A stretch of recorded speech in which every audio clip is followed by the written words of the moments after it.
The unspoken things. It started with a glance across the set. Not the kind of glance that ignites passion instantly, but the kind that lingers, puzzled and curious, like hearing a melody you've never heard before but somehow remember. Wang Yibao was sitting against the studio wall, sipping water and scrolling his phone, headphones in as usual. Xiao Zhan, standing under a light, rehearsed a quiet monologue to himself, but he kept stealing glances at the boy in the corner who never laughed at anyone's jokes. Yibao wasn't cold. He was careful, and that fascinated Xiao Zhan. He finally walked over, slowly, nonchalantly, holding a cup of warm chrysanthemum tea. "You probably won't drink this," Xiao Zhan said with a sheepish smile, "but it's for calming nerves. I figured you'd need it after that sword scene." Yibao raised one brow. "I don't get nervous." "I do," Xiao Zhan replied. There was a pause. For a second, Yibao didn't know whether to smirk or scoff. But instead, he took the tea. A few nights later, during a break in filming, the crew gathered at a nearby night market. Yibao didn't join. He found a wooden bench behind the studio and sat alone with the moon. Xiao Zhan found him there. Surprisingly, "You always sit in the quietest places," he said. "I hate noise," Yibao muttered. "Sometimes," Xiao Zhan replied, "noise makes me feel less alone." Yibao turned to him. "You feel alone?" "All the time," Xiao Zhan said honestly, settling beside him. That simple honesty was disarming. Yibao looked down at his hands, fidgeting with the hem of his sleeve. "No one thinks that about you," he said after a long silence. "That's the point," Xiao Zhan whispered. And in that moment, on a bench with no camera and no script, they began to understand each other, not just as co-stars, not just as public figures, but as two boys hurting in their own hidden ways. One night after filming an emotionally draining scene, Xiao Zhan didn't go back to his room. He went to Yibao's. Yibao opened the door in sweatpants, hair messy from sleep. "What happened?" "I can't sleep," Xiao Zhan admitted. He didn't say why. He didn't have to. Yibao stepped aside without a word. They didn't talk. They just lay on the bed, side by side, fully clothed, staring at the ceiling. "Do you ever feel like everyone loves a version of you that isn't real?"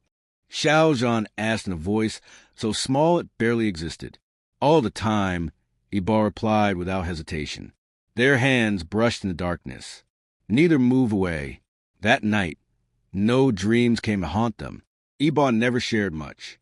He was a mystery everyone wanted to solve but never could, until Xiao Zhan started noticing the little things. He noticed Yibao stare out the window a little too long when it rained. He noticed he skipped songs with sad lyrics. He noticed he hated being asked about his family. So one night, Xiao Zhan asked something different. "What makes you happy, Yibao?" The younger man blinked. "Why?" "Because no one ever asked you that. And I want to." Yibao swallowed. "I like silence. I like skateboarding with no one watching. I like people who don't try to fix me." Xiao Zhan's smile was gentle. "Then I won't try. I'll just be here." During an overnight shoot in the countryside, the crew took a break at 2 a.m. The hills were quiet. Stars blanketed the sky, like a secret only the two of them could see. They stood under a half-dead tree, sharing a thermos of tea in silence. Yibao broke it. "I'm scared," he said, voice barely audible. Xiao Zhan turned. "Of what?" "Of feeling too much. Of needing someone. Of..." He took a deep breath. "You." Xiao Zhan looked at him, truly looked at him, and smiled softly. "Me too." The wind brushed past them like a whisper of the future. And then, for the first time, Yibao reached for his hand. No cameras. No scripts. No audience. Just a boy learning how to trust. And another boy promising not to break that trust. It didn't happen with grand declarations. It happened when Yibao waited for Xiao Zhan after long shoots, even when he said, "I'll be fine." It happened when Xiao Zhan left post-it notes in Yibao's backpack with small reminders. "Eat lunch." "You were amazing today." You don't have to smile for them. Smile when you want. It happened when Yibao caught him crying after a phone call with his mother and didn't say, "Don't cry." He just wrapped his arms around him and said, I'm here. They never called it love, not at first. But love was there when Xiao Zhan hummed Ebal the phone to help him sleep during anxiety-ridden nights. It was there when Ebal, who hated birthdays, showed up at Xiao Zhan's door with a single cupcake and said, "You make life worth marking time."